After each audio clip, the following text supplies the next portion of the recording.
चलो बच्चों, तो आज हम लोग सीखेंगे क्लास 10th के लिए विलोपन विधि। ठीक है। तो देखिए, चलिए हम लोग प्रतिस्थापन विधि सीख लिए हैं, है ना।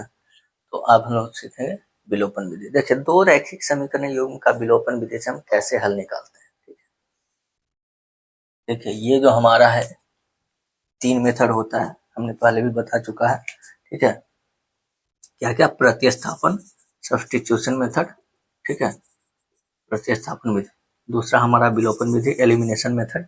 ठीक है, और तीसरा जो हमारा वज्र गुणन विधि, क्रॉस मल्टीप्लिकेशन। ठीक है, तो सब्स्टिट्यूशन मेथड, विलोपन विधि हमने पहले सीख चुका। प्रतिस्थापन विधि आज हम लोग सीखेंगे। एलिमिनेशन मेथड, ठीक है, विलोपन विधि। एलिमिनेट मतलब छांटना, ठीक है ना। विलुप्त, ठीक है ना, इसमें से एक पद को हम विलुप्त कर देते हैं। ठीक है, कैसे करते हैं देखिए। सबसे पहले आपको जो समीकरण दिया है वो लिख लीजिएगा। ठीक है, यहाँ पे लिखेंगे दिया है ना, क्या दिया है? 3x माइनस 5y माइनस 4 बराबर 0 लिख सकते हैं, है ना, या फिर इसको कर दीजिए बराबर 4, इस तरह से। ठीक है, दूसरे साइड रख लीजिएगा, इसमें आपका 9x माइनस 2y बराबर 7 है ना भैया। 9x इधर लाएंगे, माइनस 2y बराबर इधर 7 है ना। इसमें आपको क्या करना है?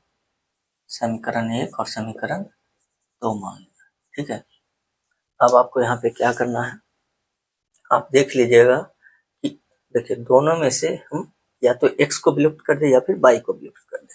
अब विलुप्त करने के लिए करना क्या होता है कि दोनों में हम गुना कर देते हैं। ठीक है, ठीक है, और जोड़ या घटा देते हैं। कैसे? जैसे अगर हम मान लेते हैं कि हमको y को विलुप्त करना है, ठीक है, तो पहले इन दोनों को समान बनाएंगे। समान बनाने के लिए हम ऊपर और नीचे दोनों समीकरण में गुना करें। अब समीकरण में गुना क्योंकि देखिए भैया, किसी को हम ऐसे ही डायरेक्ट गुना नहीं ना कर सकते हैं। भैया समान बनाने के लिए इसको हम 2 से गुना कर दें तो 3x और माइनस 10 बराबर 4। जब हम इसमें 2 से गुना करेंगे, क्योंकि भैया बराबर करने के लिए देखिए यहाँ 10 बना देंगे, यहाँ भी 10 बना देंगे, है ना। इधर 2 से गुना करेंगे तो 10, यहाँ 5 से गुना करेंगे तो 10, है ना। अब यहाँ 2 से गुना करेंगे तो केवल इसमें नहीं होगा, पूरा समीकरण में होगा। ठीक है, किसी को हम देंगे 2 से अगर गुना करते हैं तो भाई अकेले नहीं ना लेगा, पूरा समीकरण में गुना होगा। ठीक है, अकेले हमको गुना करने का हक नहीं है। ठीक है, उसी तरह से इसमें हम 5 से गुना करेंगे तो इसमें अकेले नहीं होगा, ये पूरा समीकरण में होगा। ठीक है, तो सबसे पहले क्या करना है, विलुप्त करने के लिए हम दो, उसका जिसको हम विलुप्त करना चाहते हैं उसका अचर को हम क्या करेंगे, उसके गुणांक को समान बनाएंगे, है ना। बाई को विलुप्त करना है, हम बाई के गुणांक को समान बनाएंगे। तो समान बनाने के लिए आप, ठीक है, जैसे यहाँ 5 है, यहाँ 2 है, तो हम यहाँ 2 से गुना करेंगे 10 हो जाएगा, यहाँ 5 से गुना करेंगे 10 हो जाएगा, है कि नहीं। अगर अगर अगर आप x को विलुप्त करना चाहें, है ना, x को विलुप्त करना चाहें तो हम इसको समान बनाएंगे। तो इसमें दोनों में गुना करने की जरूरत नहीं, केवल एरा में करना पड़ेगा, है ना। तो खाली समीकरण 1 में 3 से गुना कर देंगे तो यहाँ 9 आ जाएगा। ठीक है ना, उसके बाद देख लेंगे कि जोड़े पर कटता है या फिर घटावे पर कटता है ना।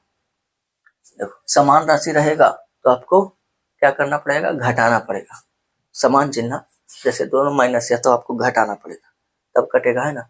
अगर दोनों अलग अलग चिन्ह है, तो वो प्लस है वो माइनस, तो आप जोड़ दीजिएगा तो कट जाएगा। ठीक है, तो यहाँ पर हम y को हम विलुप्त करते हैं। ठीक है,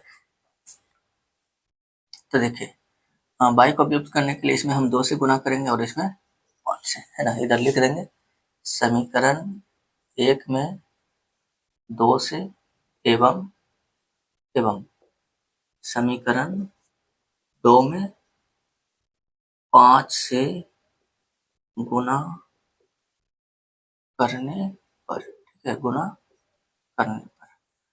तो चलिए गुना कीजिए, तो 2 तिया 6x, 2 पजे 10y बराबर 2 चौके 8। इधर 5 से कर देंगे, 5 45x माइनस 15 10y बराबर 5 से 35, है ना। हमने क्या बोला कि अगर समान चिन्ह है ना, दोनों माइनस है या दोनों प्लस है, तो आपको घटाना पड़ेगा, है ना। तो यहाँ पे हम देख रहे हैं कि समान चिन्ह है तो घटा देंगे। ठीक है, घटाने पर, तो घटाते हैं तो चिन्ह चेंज हो जाता है। ठीक है, तो माइनस प्लस माइनस, है ना, इसलिए तो हम घटाए, है कि नहीं। माइनस प्लस रहेगा तो तभी ना कटेगा।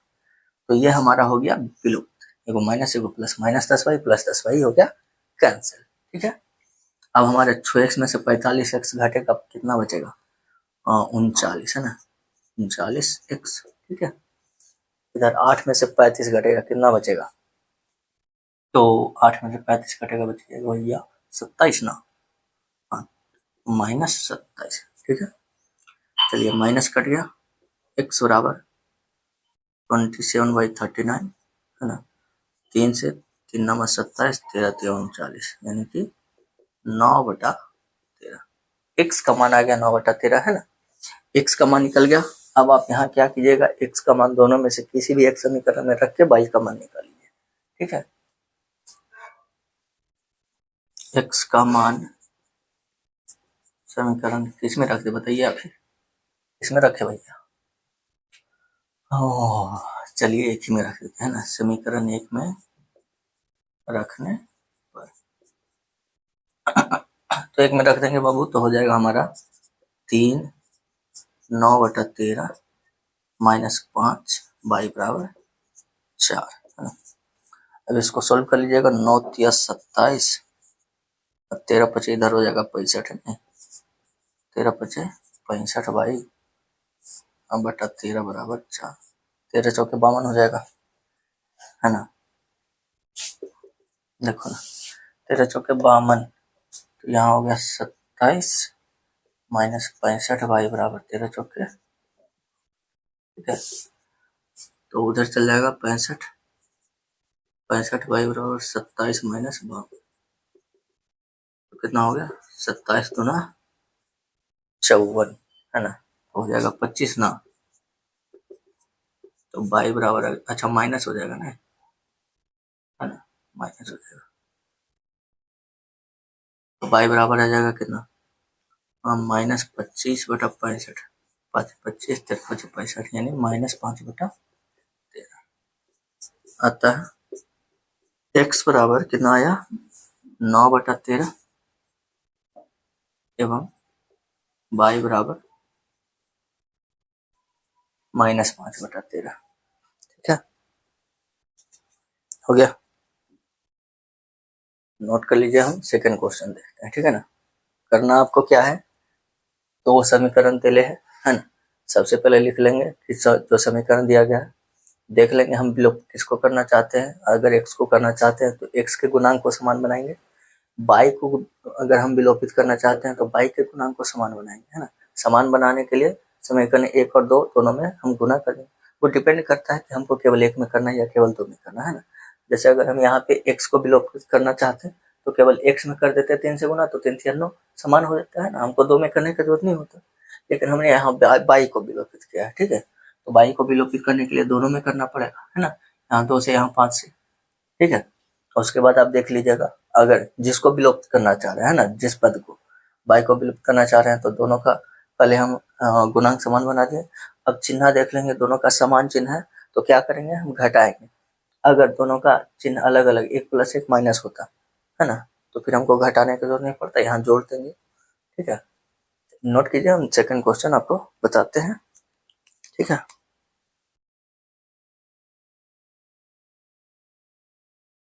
चलो देखो भैया, ये हमने दूसरा क्वेश्चन लिया है।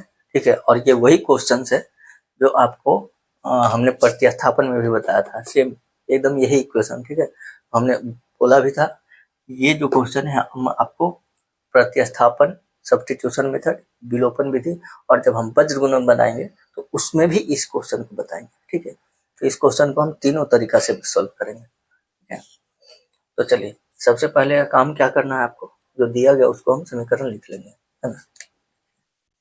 दिया है 8x + 5y बराबर 9 और 3x + 2y बराबर 4, है ना। इक्वेशन 1, इक्वेशन 2, है ना। अब आप किसको विलुप्त करना चाहते हैं, तो यहाँ पे वही है 5y और 2y, नहीं, हम y को विलुप्त कर देंगे। ठीक है, तो y को विलुप्त करने के लिए सबसे पहला काम, दोनों के गुणांक को समान, है ना। 5 है, यहाँ 2 है भाई, सबसे पहला जो दोनों का समान गुणज होता है कि नहीं, तो 10, तो इसमें 2 से और इसमें 5 से, है ना। डायरेक्ट भी इस तरह से करके नीचे लिख सकते हैं, कोई दिक्कत नहीं, यहाँ पे लिखने की जरूरत नहीं है ना। जो हम लिखते हैं ना यहाँ पे कि समीकरण 1 में 2 से एवं समीकरण 2 में 5 से गुणा करने पर, ठीक है। तो समीकरण 1 में 2 से एवं समीकरण 2 में 5 से गुणा करने पर क्या हो जाएगा, देखिए ना, 2 से गुणा कर देंगे तो 8 दूना 16x प्लस 2 बचे 10 y बराबर 2 नंबर 18, ठीक है। नीचे में हम 5 से करेंगे, 15x 5 दूना 10 y बराबर 5 चौके 20। तो यहाँ पे हमने क्या देखा कि देखिए ये जो है, सबसे पहले क्या करना है, दोनों के जो गुणांक है, y का जो गुणांक है, हम y को विलोपित करना चाह रहे हैं ना, तो y का जो गुणांक है वो हमने समान बना दिया। उसके बाद आपको क्या देखना है कि दोनों का चिन्ह समान है कि नहीं। दोनों के चिन्ह समान है, घटा देंगे, अलग अलग रहेगा, एक प्लस एक माइनस जोड़ देंगे, है ना। तो हम क्या करेंगे, क्योंकि दोनों का चिन्ह प्लस है, समान है, तो यहाँ घटा देंगे, तो घटाने पर, ठीक है, माइनस माइनस माइनस, घटाने पर चिन्ह जो होता है वो चेंज हो जाता है ना। एक माइनस, माइनस है तो प्लस, प्लस है तो माइनस हो जाएगा। यहाँ पे कुल प्लस था इसलिए कुल माइनस हो गया। अब 16 में से 15 घट जाएगा, एक्स, ये तो कट गया, प्लस 10 बाई माइनस 10, 18 में से 20 घटेगा -2, एक्स का मान आ गया -2, है ना। अब एक्स का मान किसी भी समीकरण में रख देंगे, है ना। एक्स का मान समीकरण 1 में या 2 में, किसको में रख दीजिए ना, समीकरण 2 में रखने पर 3 एक्स का मान हो गया -2 प्लस 2 y बराबर 4, -2 प्लस 2 y बराबर 4, 2 y बराबर हो गया 4 प्लस 6, तो y बराबर हो गया 4 अच्छो 10 बटा 2 यानी कि 5। एक्स का मान -2, पाई का मान 5, है ना। अतः एक्स बराबर हो गया -2 और y बराबर हो गया 5, है ना। बताइए कोई दिक्कत, कैसे दिक्कत होगा, चलिए नोट कर लीजिए। एक और क्वेश्चन हम आपको बता देते हैं, है ना। चलिए देखिए, यहाँ पे हमने जो क्वेश्चन लिया है 3x प्लस 4y बराबर 10 है, 2x माइनस 2y बराबर, है ना। देखिए तो हमने क्या करना है, सबसे पहले जो समीकरण दिया गया उसको लिखेंगे। देखिए बाबू, आप हम जो आप लोग के लिए जो वीडियो डाल रहे हैं क्लास का, हम इस तरह से क्वेश्चन बनाते हैं ना, समझिए कि आप बोर्ड एग्जाम में लिखिए, ठीक है। ऐसा समझाना के तो मतलब समझाते ही है ना, ताकि आपको अच्छे समझ में आ जाए क्वेश्चन का कॉन्सेप्ट कि कैसे बनाते हैं। साथ में हम लिखते हैं उतना, और है ना, और बताते हैं इस तरह से, ताकि आप लिखने के लिए ना सोचे कि बोर्ड एग्जाम में लिखेंगे कैसे, है ना। जैसे देखिए बहुत सारे ऐसे होंगे, है ना। देखिए हम किसी का बुराई नहीं कर रहे हैं, बस एक तरीका होता है कि भाई एक हुआ कि हम केवल आपको समझा दिए कि ऐसे ऐसे बनेगा, है ना, हमने उसको शॉर्ट में बना दें। हम पूरा मतलब एक स्टेप बाय स्टेप आपको इस तरह से लिख करके बताते हैं, ताकि आप एग्जाम में उस तरह से लिखें, है ना। क्योंकि एग्जामिनर जो होते हैं, कॉपी लिखने वाले, कॉपी चेक करने वाले, वो आपको लिखने का तरीका भी देखते हैं, ठीक है। आप किस तरह से कॉपी लिखे, लिखने का एक तरीका होता है। जो अच्छे स्टूडेंट्स होते हैं ना, उनका कॉपी देख करके पता चलेगा कि ये विद्यार्थी अच्छे हैं, है ना, पढ़ने वाले हैं, तो उनका एक लिखने का तरीका होता है ना। कोई भी चीज आप देखिए, आप अपने घर में ही कोई सामान जो है एक बिखरा हुआ रहता है तो वो ठीक ठाक नहीं लगता, है ना। लेकिन वही सामान को अगर हम अच्छे तरीके से सरिया कर रख देते, है ना, तो वो लगता है कि हाँ किसी अच्छे व्यक्ति का घर है, ठीक है। तो आप इस तरह से लिखें ताकि आपको एग्जामिनर देख करके ही पहचान जाए कि भाई स्टूडेंट्स मतलब अच्छा है, ठीक ठाक, ठीक है। तो जब फर्स्ट इंप्रेशन अच्छा हो जाता है ना, तो उसके बाद आपका मतलब एक दो क्वेश्चन थोड़े से मतलब माइनर मिस्टेक जो होता है उसको इग्नोर कर दिया जाता है, ठीक है। लेकिन जब आप अच्छे इंप्रेशन नहीं बना पाइएगा तो आपका जो माइनर मिस्टेक होगा वो आपको पकड़ लिया जाएगा, है ना, और फिर उसमें नंबर काटा जाएगा। तो आप लिखिए, कॉपी अच्छे से लिखने के लिए सीखें, ठीक है। इसलिए हम सीधे है जो करना होता है वो हम डायरेक्ट कर देते हैं ना, इसलिए हम कहते हैं कि सबसे पहले आपको क्या करना है, जो दिया गया है वो समीकरण लिखेंगे, है ना। दिया है 3x प्लस 4y बराबर, ठीक है, और 2x माइनस 2y बराबर 2। यहाँ तो 2 लेके कट जाता, नहीं 2 कॉमन लेके कट जाता, चलिए कोई दिक्कत नहीं। तो ये हो गया हमारे इक्वेशन 1 और ये हो गया इक्वेशन 2 ना। देखिए अब यहाँ पे हम आप x को चाहें या y को चाहें विलोप कर दें, है ना। तो हम y को विलोप इसलिए करना चाह रहे हैं क्योंकि हमको 1 प्लस 1 माइनस है, ठीक है ना, तो जोड़ना पड़ेगा, ठीक है। लेकिन अच्छा यहाँ देखिए 4 है, यहाँ 2 है, तो हम यहाँ 2 से गुणा कर देंगे, 4 आ जाएगा।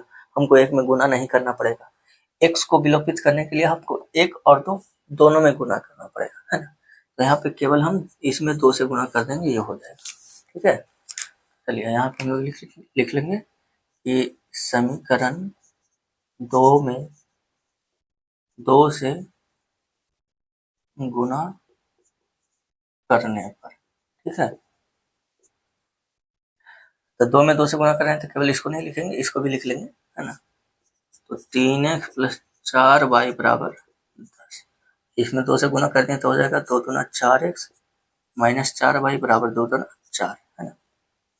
उसके बाद हमने क्या बोला कि गुणांक तो पहले हमने समान बना दिया, उसके बाद है कि चिन्ह समान है कि अलग अलग। समान रहता है तो घटा देते हैं, क्योंकि 1 प्लस 1 माइनस है तो हम जोड़ देंगे, है ना। यहाँ लिख देंगे जोड़ने पर जोड़ने पर। तो जोड़ते हैं तो चिन्ह चेंज नहीं होता है ना। तो 4 और 3 हो गया 7x, ये प्लस माइनस कट गया, है ना, बराबर इधर 10 4 14। यहाँ से x बराबर आ गया कितना, 14 बटा 7 दूनी 14, यानी कि x आ गया 2, है ना। अब किसी भी एक में हम x का मान रख के निकाल लेंगे, है ना। हाँ चलो, x का मान 2 है ना, समीकरण 1 से। तो 3 है ना, 3x का मान आ गया 2 प्लस 4y बराबर 10, ठीक है। चलिए यहाँ से हो गया 6 प्लस 4y बराबर 10, है ना। 4y बराबर हो जाएगा 10 माइनस 6, 4y बराबर हो गया 4, 4 4 कट जाएगा तो y बराबर आ गया, है ना। तो हमारा जो सॉल्यूशन हो गया x बराबर 2 और y बराबर 1, ठीक है। x 2 और y 1 है कि नहीं। तो आई होप कि आप लोग को समझ में आ गया होगा, है ना, कि हम प्रतिस्थापन विधि या विलोपन विधि से हम कैसे हल करते हैं। पिछले क्लास में हमने प्रतिस्थापन बताया था, आज हमने विलोपन बता दिया, ठीक है। नेक्स्ट क्लास में हम वज्र गुणन बता देंगे, क्रॉस मल्टीप्लिकेशन मेथड।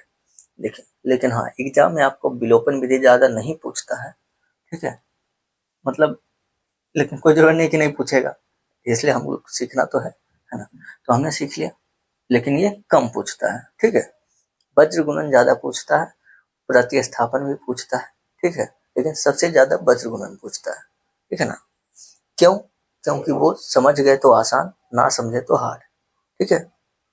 समझ गए तो दोनों से आसान है, ना समझे तो दोनों से हार्ड है, ठीक है। इसलिए क्रॉस मल्टीप्लिकेशन पूछता है ना, तो उसको भी हम अच्छे तरह से सीखेंगे, कोई दिक्कत नहीं है, ठीक है। चलिए, तो अगर आप लोग को समझ में आ गया होगा, वीडियो अच्छा लगा तो प्लीज़ वीडियो को लाइक कीजिए, है ना, अपने दोस्तों के साथ शेयर कर दीजिए, और यदि आप चैनल पर नए हो तो चैनल को सब्सक्राइब करके बेल आइकन दबा लीजिए, है ना। और एक बात और आप लोग से,